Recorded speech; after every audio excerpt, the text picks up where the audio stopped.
So in your August article in Graphics Pro, you talk about increasing sublimation production with less staff and space and paying employees what they're worth all at the same time. So kind of complement that and build on that a little bit. I wanted to dive into some equipment stuff and production. So what's a basic list of equipment that you'd suggest to every sublimation operation? Just the nitty gritty list. Basically, if you're going to get into sublimation, I mean, I'm going back 18 years when I started. So it really depends on what level you want to be at. But generally speaking, you can get more prints on a 13 by 19 paper. The 13 by 19, paper, that sublimation paper that you're going to use, you not only get more prints, you technically, depending on what you're doing, you're going to have less waste too, because you're able to rip a lot more jobs onto that single sheet.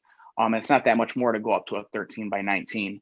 Another thing, you're going to need a computer. You don't need anything high end, but if you're going to be designing and printing from it, I would suggest investing in something that does print high, that has higher end capabilities.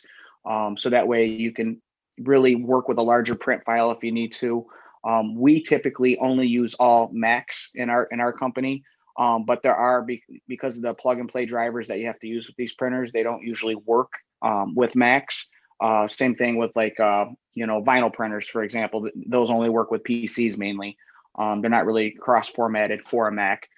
So you got to make sure you know the difference in what you're getting. Another thing that we did is a lot of people buy mug presses. I've never owned a mug press. I've never had a need for one. The reason being is you can buy mug wraps, and you can start out with as simple as a Euro oven for $50 from Lowe's or Home Depot. And you can do 2 at a time. But again, your quality and consistency is going to be hit or miss unless you pay attention to your temperature, your time. Because when you open up an oven, your temperature drops. So you got to let it cycle back up, just like you would a heat press, to make sure you're getting that consistent temperature.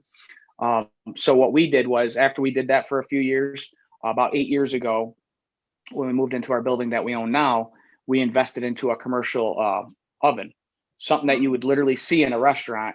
So it's a double door oven, and you open that up and you can literally, we haven't tested it yet, but we've gotten up to, I think, 15 or 16 mugs, I believe it was, in every 12 minutes versus individual mug, an individual mug press.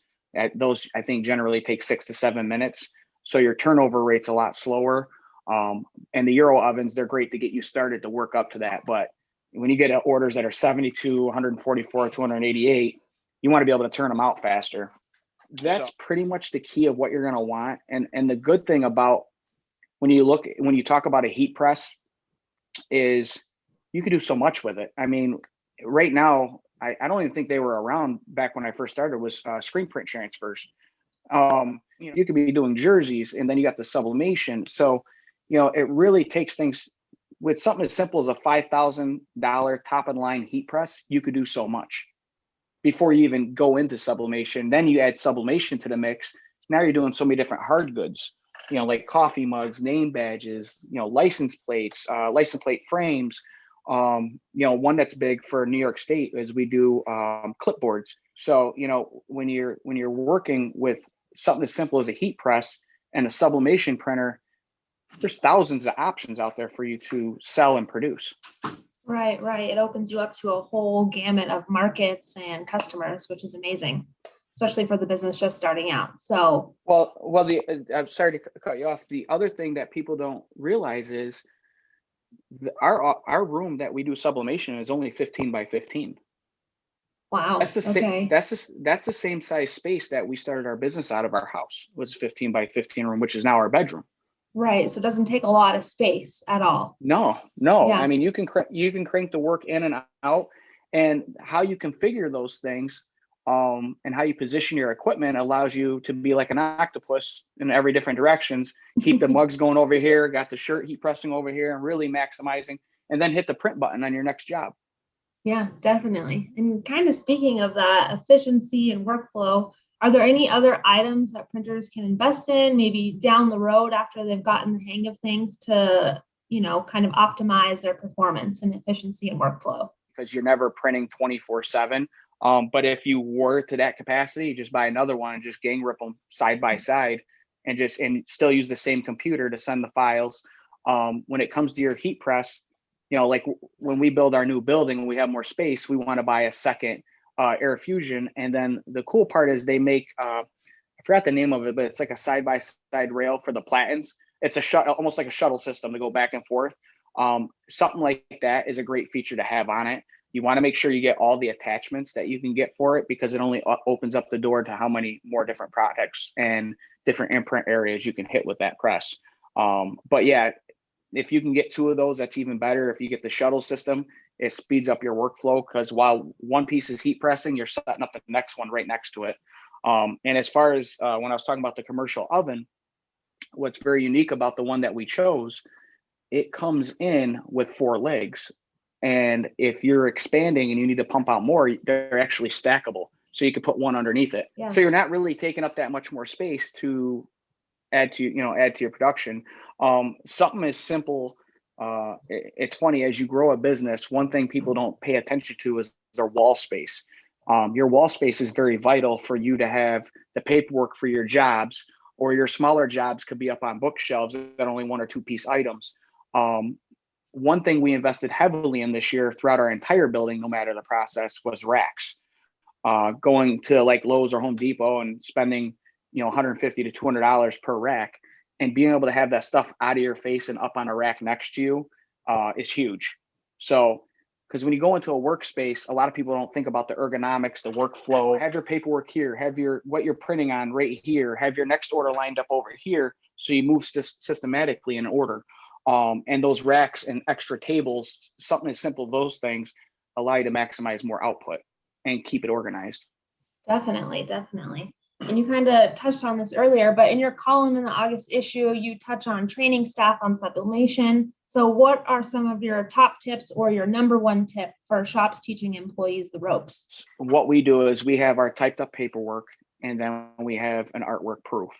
And in that artwork proof, if there's any special locations, it'll visually show it, but sometimes it'll also tell you where it needs to position. Like, all right, 2 inches over to the left, 1 inch up from the bottom. And then you have a blown up printout of what the image is supposed to look like. So what we tell our staff is, right out the gate, you have to read the paperwork, you have to read the proof. And if anything about the artwork and locations doesn't match from point A to point B, you stop, you go back to the designer. And if you're the designer, obviously you got to double check yourself, but just that one step can save you so much money and mistakes right out the gate. Sublimation, you can really teach people how to do in a day or 2. It takes a good teacher and a good student, but they're not going to know everything within 2 days. But teaching someone how to wrap a coffee mug, going step by step, you don't want to just say, this is what to do and why.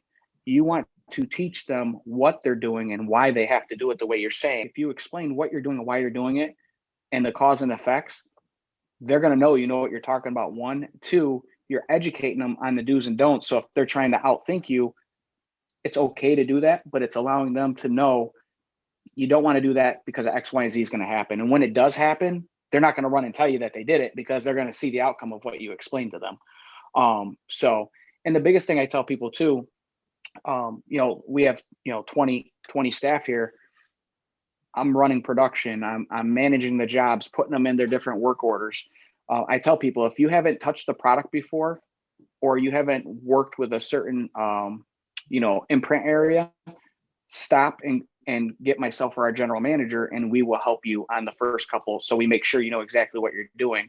And I tell them, don't be afraid to stop and get us, no matter how busy we are, because I'd rather us take 5 minutes and wait for us to come help you, rather than us spend 20 minutes, a half an hour, reordering the product, checking it in, resetting the proofs, and getting it done. So Right. those are some key points that I would definitely. Another thing too is give realistic work expectations. If you can get 20 shirts done, and that's at 80% of your capacity in an hour, or 85% of your capacity in an hour, don't expect them to get 30 done. But if they're consistently getting 26 to 30 shirts done an hour, and they're not 26 or 30 okay, they're 26 to 30 perfect, then you need to evaluate giving them a pay increase. So, and there's a give and a take there. Definitely, definitely. And I think you dive into that a little bit more in your article. So I appreciate you so much for hopping on today.